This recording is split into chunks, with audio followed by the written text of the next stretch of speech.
Hey guys, welcome back. BJ the Brave here with another deck guide for you.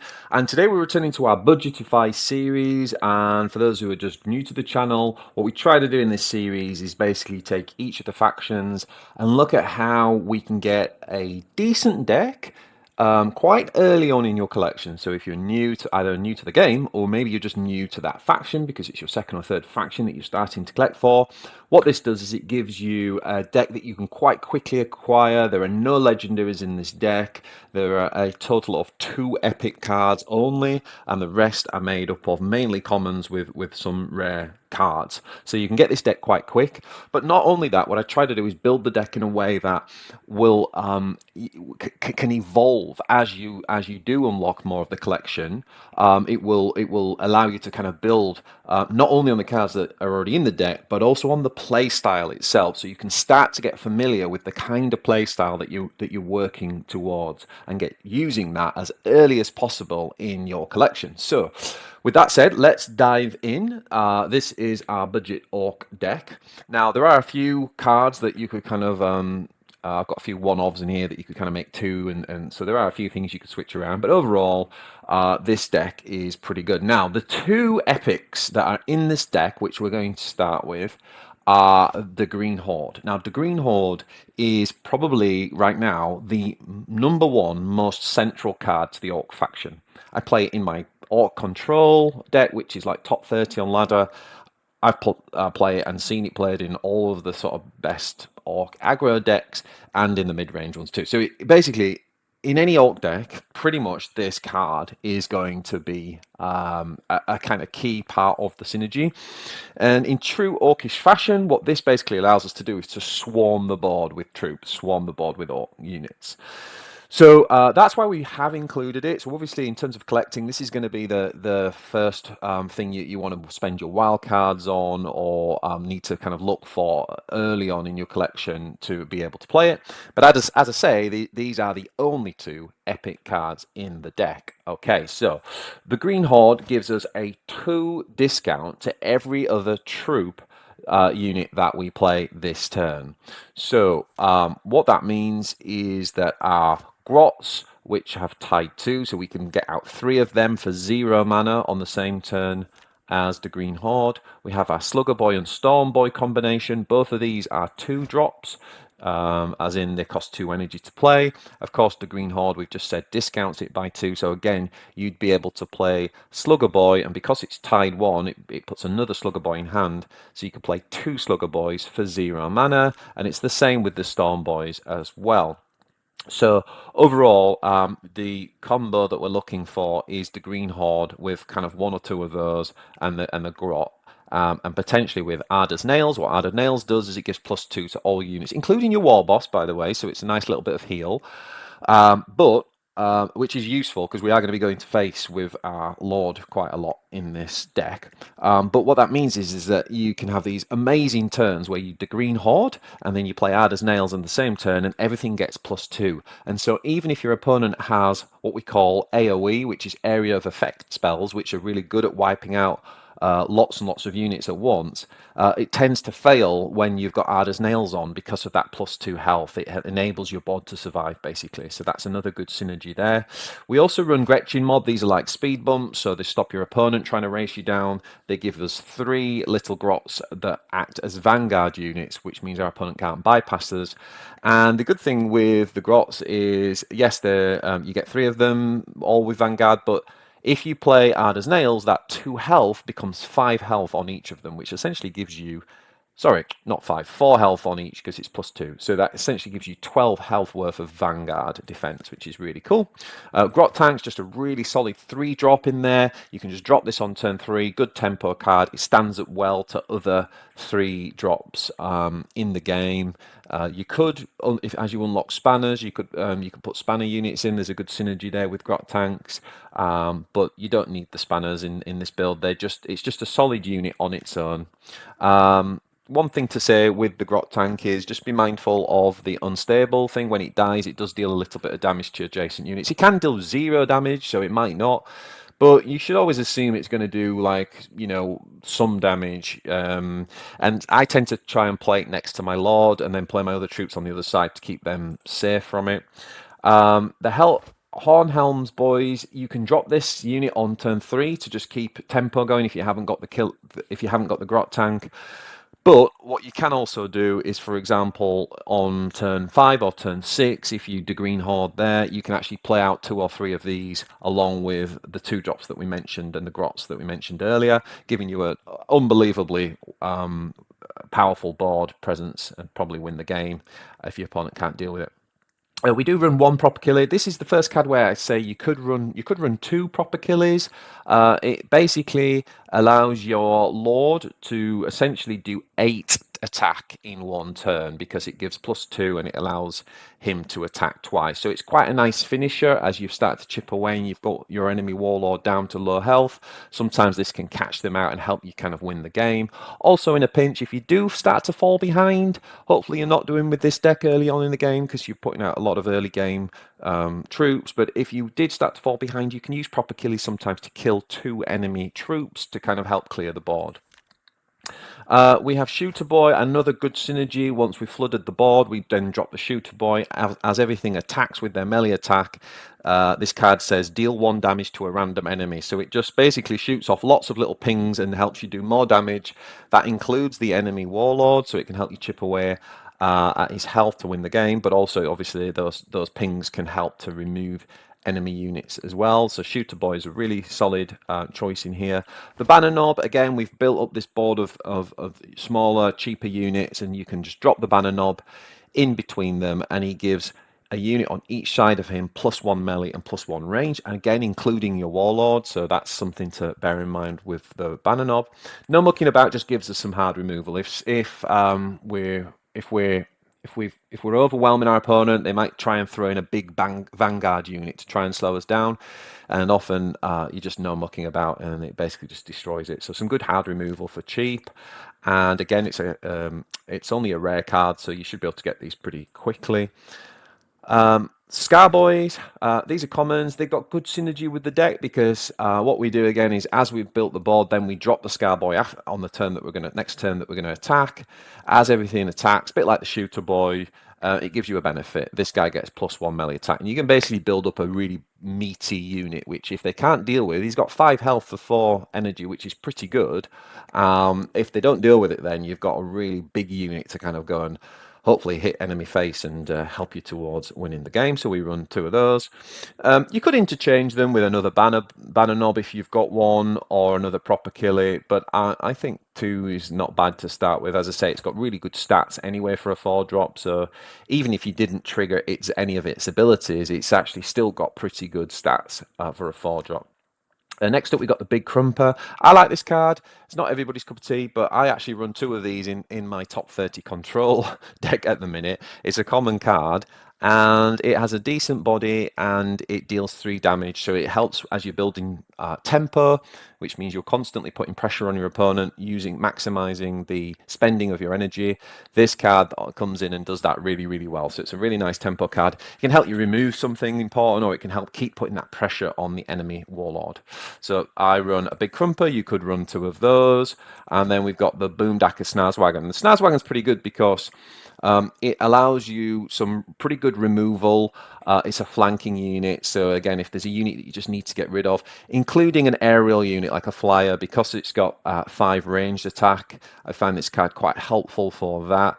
If the game should go late on turn 10, you can actually pull out 2 of these because it's got tied 1.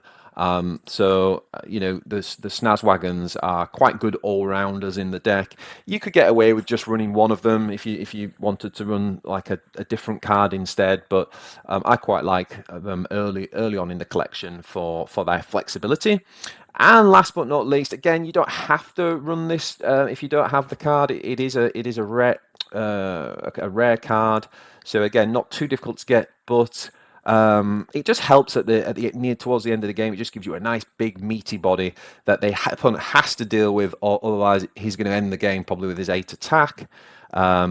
And not to mention, when everything attacks, it does 1 to 3 damage to random enemies. So it helps you clear off the board. It helps you put more damage and more pressure on the enemy Warlord. So I've got the Deff Dread in there. So yeah, now a couple of things that I think you could run. I think I'm going to just put my filters on and just only put common and rares. So I think that the Grot bombs, if you've got them, would fit nicely into this deck. They're almost giving you the ability of the Big Krumpaz, but for only 1 mana, the three damage. They can really help early game clear units, or again, kind of help you towards the end game when you've cleared off the enemy troops. It can help just kind of burn down the enemy face. So if you've got the Grot bombs, like I said, they are rare units, then you could put those in as well. And I think we already mentioned that we could run what did we say? The second Big Krumpaz if we wanted, instead of, for example, the Deff Dread if you don't have it. So that's the deck, guys. I think this is a really great deck for when you're first starting out with Orcs. It gets you used to using the Green Horde mechanic. So let's jump into a little game and just kind of demonstrate how this deck works. Now, one thing with the Orcs is they are a little bit draw dependent, so we have to sort of bear that in mind. We're going to play for, yeah, okay, so we've got a lot of boys in our hands, so we're really looking for our Green Horde if possible.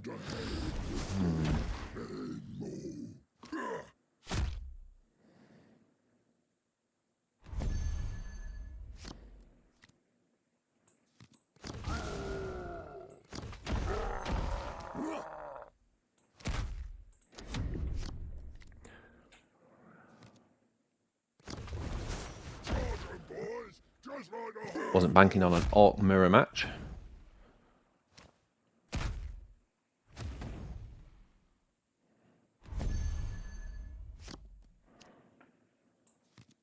So I think we'll just draw here, and I think we'll actually use the Attack Squig just to polish off this unit. It's not the best way to use the Attack Squig. With this deck, when you're putting pressure on the opponent and he plays a bigger unit, it's quite nice to just, for 1 mana, kind of keep it in check for a turn so you can focus on other things, or put pressure on the enemy war boss. That's probably why that card is in this deck. But as you just saw, occasionally you can use it to just sort of clear, help you to clear off a unit. Now, the next turn, we can start to play some of our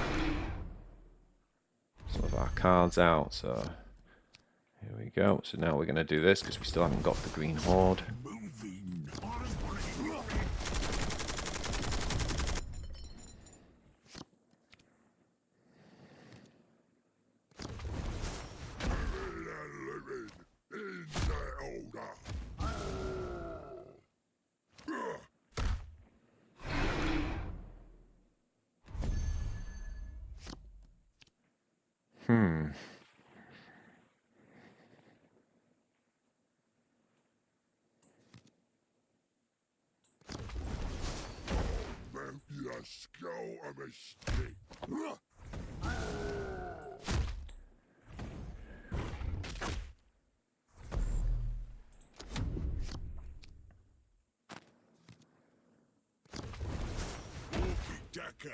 The good thing is we are clearing off his units that he's trying to get benefits from Shoota Boy and Death Looter's somewhat similar strategy to what we're trying to do, and we are managing to clear those off, so that's good.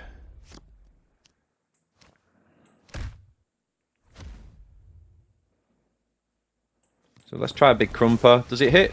No! So we have to use our Lord again. Our Lord's health is getting quite low, but we have now started to take control of the board, so that's good.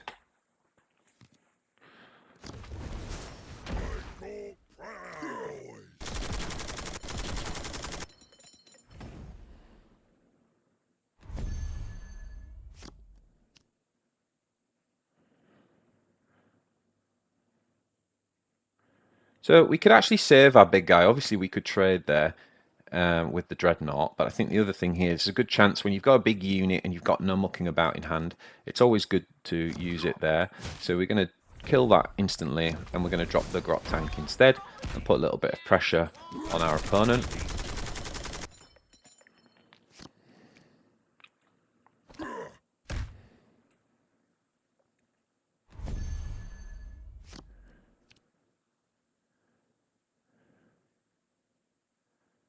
I think we'll go ahead and drop the Dreadnought. And those 1 to 3 damage here will probably win us the game. Oh, I didn't attack there. 2 from you. There we go. So you can see how the Dreadnought really helps us with burning down at the end of the game. Okay, so what you got to see there is building a steady board and definitely you know, controlling the board and then obviously bursting our opponent down. You got to see the Dreadnought working quite well. We didn't get the Green Horde off in that game. We got another Orc, another Orc mirror match. I think what we're going to do is go hard to look for the Green Horde this time, but we still didn't get it. Okay.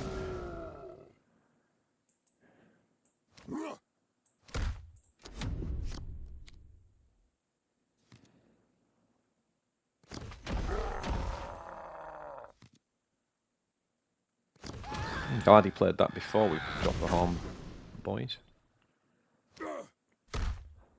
So even though this has got tied, we will play this on turn 3 if we don't have a better unit. In fact, this one hasn't got the buff, so we'll save the buff one. Just a quick note, if you are new to the game, when you get a buff unit from Warlord, Grukk, Face-Rippa, those buffs will apply on the tied units too, so on the additional units that it generates, they'll also come out at 5 strength, so that's kind of why we kept that there. Okay, so we can clear this nice and easily, and then I think what we can do is just drop down 2 of our Slugga Boys.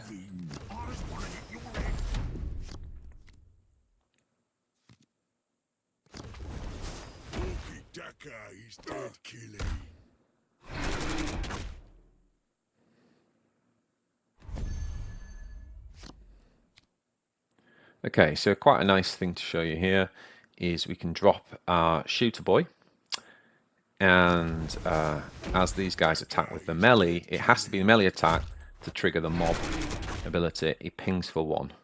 So what we can do is we can even do this, where we attack here and see if that 1 hits there. There it does. And then obviously as we attack with our Warlord, the 1 will hit the Warlord. So he helps with removal and he helps with we're going to Warlord power. Okay, if we got the Green Horde now, we'd be laughing.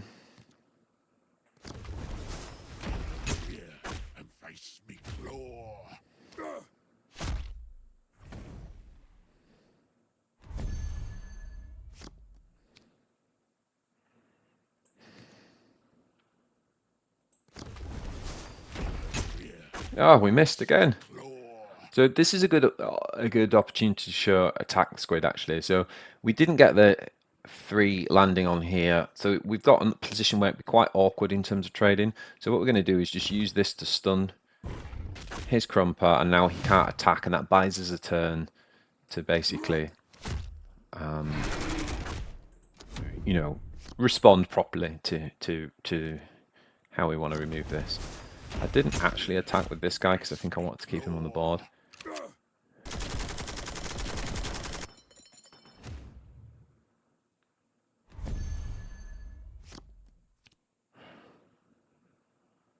Okay, so 4, 3.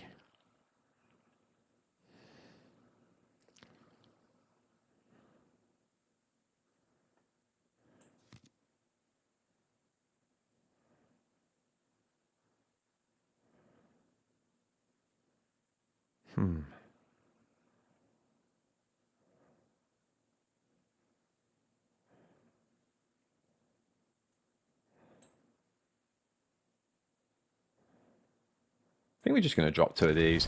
The 5 trades quite nicely into that.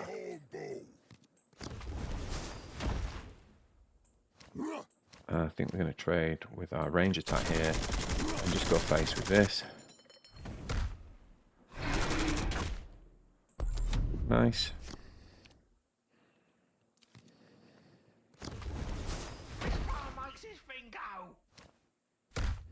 Ooh. Once all gets going, there ain't no stopping.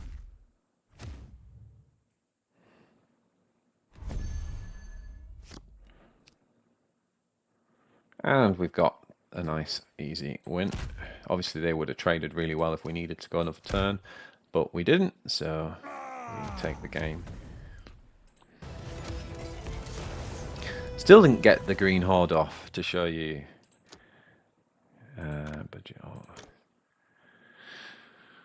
So we're going to really try and get the Green Horde. Oh, we got Orkz again. Hey, we got two of them this time. Okay, brilliant. We'll keep the Grot because that works okay with this guy. Let's get some action, boys. Okay, so what we can do here is use our hero power.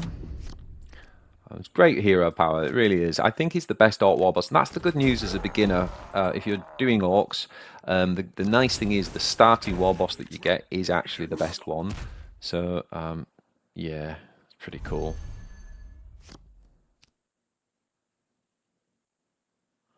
So I think we're just going to drop Gretchin and just slow them down a little bit and put some units up. Okay, he's doing a similar thing. Our Green Horde doesn't reduce the 3 cost of the Gretchin Mob because you have to remember this is a stratagem. It's not a unit. Even though it deploys 3 units, it's not a unit itself. So something to kind of bear in mind.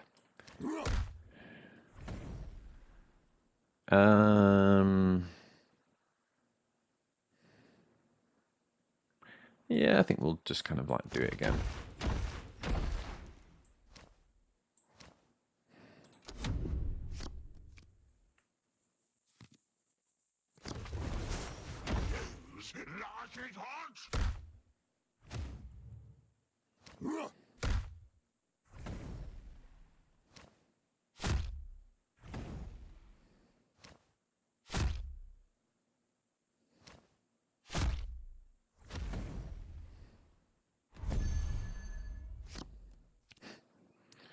Do we have to Proper Killy here?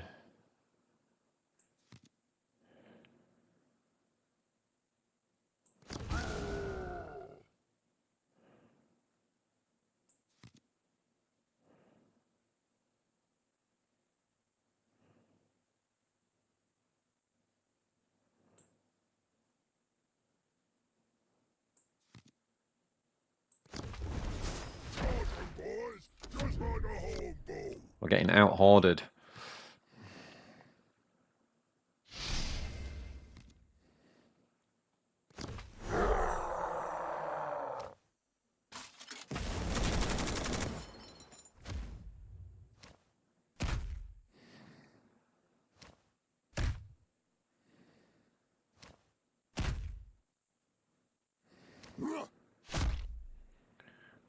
Okay, so shame we haven't got any boys to show you, but I think we're going to have to just do it with what we've got. So we played the Green Horde, and then we've still got 3 mana, so we can play out 3 of these.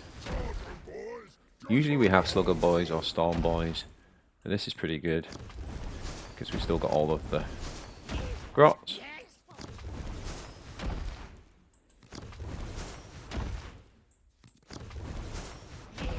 So this is kind of, you get the idea, this is what the Green Horde allows you to do. And then basically, yeah, pop that.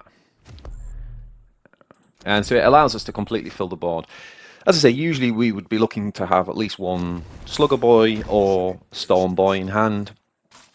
But because we had 3 mana left after playing the Green Horde, so that obviously from turn 6 you can do that, then you can just use the Hornhelmz Boys, plus we had all the Grots as well to do it instead. So it's a pretty good turn for us. And you can see how far badly behind we were, and now you look, we're right back in the mix, which is fantastic. So what we're going to do here is basically kill this, and then we're going to use our No Mukkin About. So that's what you do, is control the board till there's the 1 unit left, and then use No Mukkin About, and that will automatically kill that for you.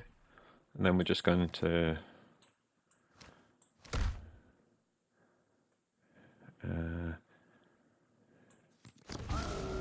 actually just going to stay like that for now. I'm not going to attack because you never know, we might draw hard as nails next, and then we just get a bit more value.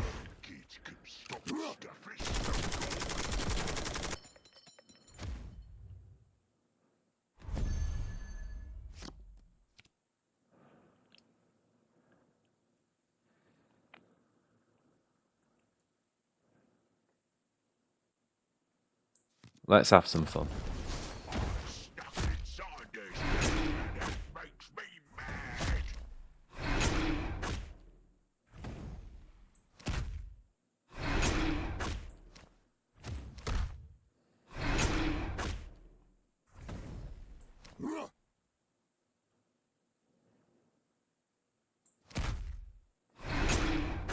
Yeah, that was terrible on my part, but I just wanted to kind of use the dreadnought. Oh, ouch.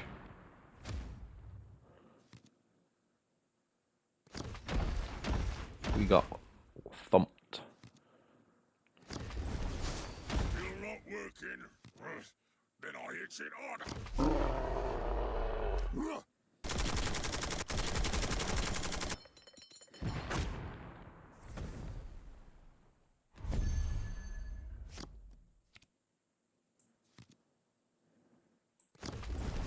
Boomdakka Killy.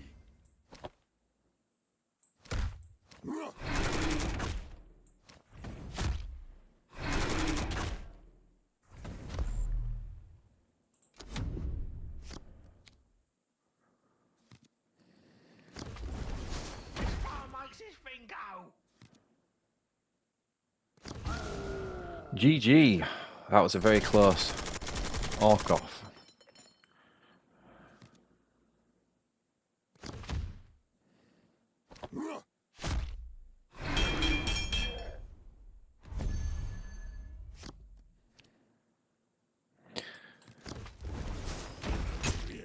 And the Krumpa finishes the match.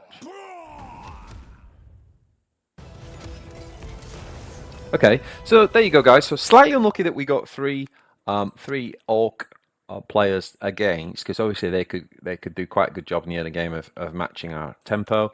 But you know, we did get to see ultimately the Green Horde going off, which is just really powerful in a very early game build, in a very early collector's build. I think what you'll find with this deck is that as you practice and get used to the synergies, you've got everything you need to sort of really start to get used to that orc style of gameplay. And this deck will do pretty well. You know, you can definitely win games with it. But as you build your collection, as I said earlier, it will really you'll be getting used to the style of gameplay. So you'll replace some of these cards with better cards, but the style of gameplay is still going to be true to it. So you'll be kind of learning how the faction plays. So there you go. That is my Budget-ify Ork deck.